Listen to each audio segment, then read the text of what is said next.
Connecting your Coinbase account to your bank account in 2024 is a straightforward process that allows you to deposit and withdraw funds easily. Here's how to do it. Open the Coinbase app or website and log into your account. If you don't have an account, you'll need to create one and complete the verification process.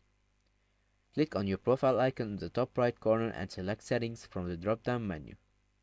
Then, in the Settings menu, navigate to the Payment Methods tab.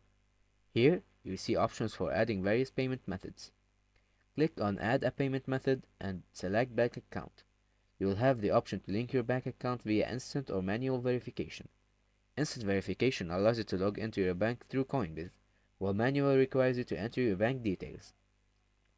If you choose manual verification, Coinbase will make 2 small deposits into your bank account.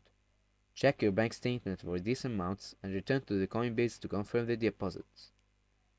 Once your bank account is verified, it will be linked to your Coinbase account. You can now deposit funds into Coinbase or withdraw your crypto earnings back to your bank. I hope this helped. See you in another video. Bye bye.